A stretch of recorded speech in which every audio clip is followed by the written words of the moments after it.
So Fairy Gone from PA Works has finally arrived. This was one of the series I was really interested in because PA Works recently have been stepping outside their comfort zone of what they're known for, a lot of workplace and kind of slice of life drama series. Most recently they did Circe Jäger, which was a take on vampires, and though it didn't do anything that original, it really was the best of vampires in what I thought ended up being a really solid anime that did more right than wrong. And then I hear about Fairy Gone, which the director for this worked on Drifters, the first couple of JoJo parts. Like, this just seemed like a very talented director, and based on the description of having these soldiers with like fairies attached to them that they can summon for battle, it kind of reminded me of JoJo with stands, and I was like, okay, so you went with vampires, and now you're going with something that feels a lot more war-driven, and also has a similar power system to almost JoJo.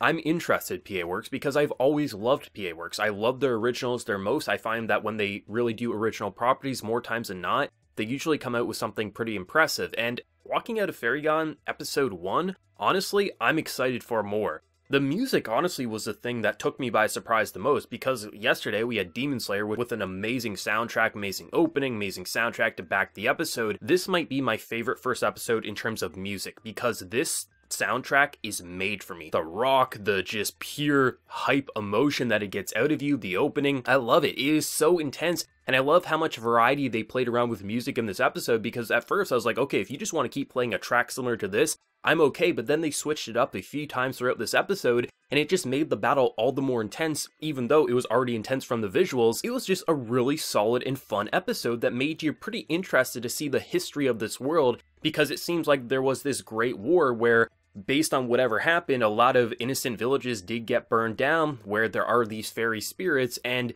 you can see one of the characters, Veronica, who wanted to take revenge for what's happened, and then you have our main character, who essentially joined the mafia to find her long-lost friend because she figured it'd be the quickest way. After a really solid setup in the first 5 minutes, kind of getting you on board on the base level for the history of this city, or just this country overall, you think, okay, where are we going to go? And then they just go right into an auction. And the auction was actually pretty interesting, and I thought, at first, I was a little kind of cautious, like, okay, you're gonna go from really interesting history to a silent auction, basically. Like, what's the point of this? And then you start seeing that they're selling things like fairies and like this critter that can essentially detect fairies, and you're like, okay, something big's going to happen. So I actually thought it was kind of interesting getting a personality take on our main character, seeing like what kind of drives her and what type of person she is. She's clearly a very loving person, but a loving person who clearly has a violent side, as seen by her carrying around a hunting rifle. And when you see Veronica kind of come charging in and kind of just shake down the entire place because they have this artifact that she wants, that's when the episode really got special, because I honestly thought this would just feel like a ripoff of JoJo stands, but honestly, it feels different.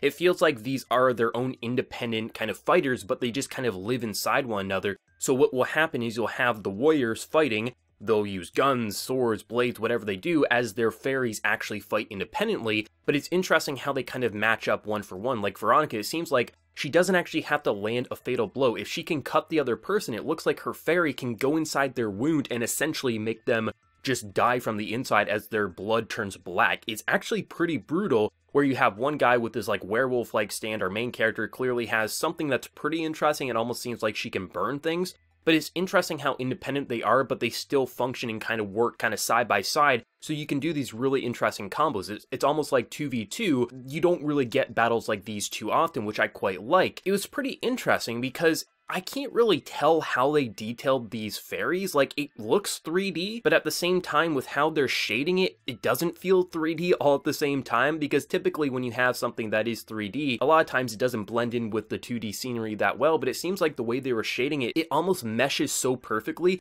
that your eyes can't really tell what you're looking at, but it makes it feel unnatural. It makes it feel like they are a fairy, they don't belong in the human world, but it also looks goddamn amazing. And if they can keep on this level of polish for the battles, I think this will be a contender for one of the best action anime of this season, because the action, it felt well thought out. There was creativity with the kind of 2v2 situation that was going on, and then we ultimately got kind of 3 people involved in the battle at the end, but still, it was just, it felt like there was a lot of polish, a lot of creativity, and just the way they were visualizing everything from the fairies to just the overall human animation, it felt like there was a lot of polish. And obviously, you expect there will be dips, and there was dips in this episode with some of the more basic scenery and just running and things like that. but it felt like they knew what they wanted to do with this episode. They wanted to show the style of this series, both with the music as well as with this power system, but also get you to understand that there has been this big war. Some people may not know what they want to do with their life since the wars ended, which is something that still happens to this day. You fight for your country and then you come back and you have nowhere else to go. But this is even worse if you have a fairy embedded inside you. Like, where do you go after that if you are this like super soldier? It seems like there's a lot of complex pieces at play, why people are choosing the path that they're following,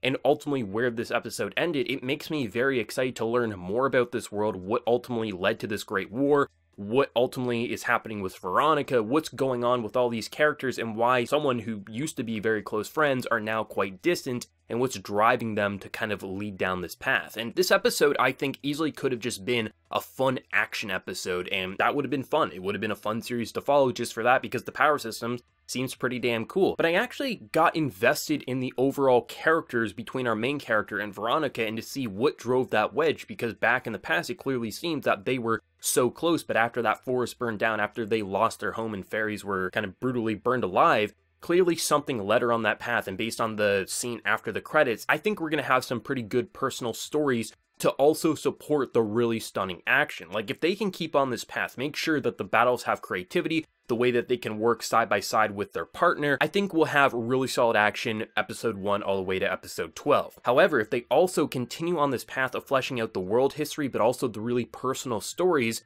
this will be more than just a fun action anime. It will actually be something that's worth recommending on a written level. And that's what I'm most excited for, because walking in, I honestly thought maybe this would just be a fun action anime. But walking out of episode 1, I'm even more excited than I was when I walked out of episode 1 of Sirius Jäger, and I love Sirius Jäger, and I thought it had a really good first episode, setting the tone and kind of what to expect with that series. Walking out of Fairy Gone, this is one of my favorite first episodes of the season, hands down, and I'm definitely going to be reviewing it week by week. It just is such an interesting anime. I love the general look to it. I love how the character models aren't these like overly crisp and just over detailed faces. It feels like there's a little grittiness to it. It feels almost like Victorian-esque, like that's the type of character models that you would expect to see in that time period. It's just nice that for such a war-driven and kind of bloody series that it seems like it wants to be something that has a lot of carnage and just pretty deep-rooted politics that may have done some pretty questionable things in the past, it's nice that the character models aren't these overly pretty boys or pretty girls. It feels like they are hardened, they're rough around the edges, they have their scars, they wear them on their sleeves though. And I like how the character models, they feel so interesting. I like that. I like how visually interesting it looks, but the most impressive part of the visuals is honestly how much I enjoy looking at the fairies, which I honestly thought would be a little, thought there would be a lot of shortcuts used, but based on how they stylized them in this episode, I actually think they look pretty good, but I could easily see why some people might not like them just because they are so visually distinct from everything else on screen. But I thought where the animation counted, where they really had to make sure it looked good, they did. Some of the character running, some of the overall body language, and just overall face details, it was under polished at certain moments, which I do expect will be a common thing throughout this series, especially with how much action is probably going to be relevant in this show. But I think as long as they keep the animation and polish on the important scenes and make sure that's always up to par with basically the best stuff that we've seen, I think it won't be too big of an issue, and they can easily touch it up in the Blu-ray and DVD release. I thought the voice acting was pretty good, but I definitely think in terms of sound direction, it was the overall clashing of fists and just blades and gunshots, and then the music kind of tying together the really impressive visuals, because honestly, I thought, you know, if it had a weak soundtrack, I was still gonna be pretty invested. Like, you could mute the episode and be like, this is so fun, it's hype. You're just seeing such a creative battle take place because they're really working side by side with their fairies. But then you get that music that just keeps changing every few minutes, and you're like, okay, I was kind of invested in that previous song, but this new one's also pretty tight as well. And it just really got me kind of jumping in my seat, kind of dancing along. I'm like, okay, you know, this is a pretty brutal battle, people are getting killed, but honestly, I'm kind of happy right now because the music is just so damn awesome. And I think really, if they just make sure that we can really care about our main character, like already I'm really interested in this Veronica girl. I'm not like as interested in our main character just yet. I'm more interested in Veronica just because it seems like she has a bit more mysterious aura to her. But I definitely am super interested in seeing what happened between them and where our main character is going to go, and ultimately how she'll explore with her fairy. I think there's enough personality and actual care to the written level to this series that it is going to be something more than fun action, but the action definitely is going to be a spectacle, hands down. I don't doubt that. I think it's going to be a great action anime, but I also think it's going to be a great story at a personal level, and if they can keep on this path, I'm going to be a very happy camper. This was just such a great first episode. I am just so happy. I thought this would be a good anime at best, but for episode 1, I'd be willing to say this was a great first episode. Really set the tone and just feel for this anime so well, and I'm so excited for more. But for anyone who did watch episode 1 of Fairy Gone, did you like it as much as me, or did you find it to be a bit of a letdown? Whatever you're feeling, let me know down in the comment section below. If you did enjoy this video, be sure to like it, and also subscribe if you happen to be new around here. But until next time, everyone, please take care and have a good one.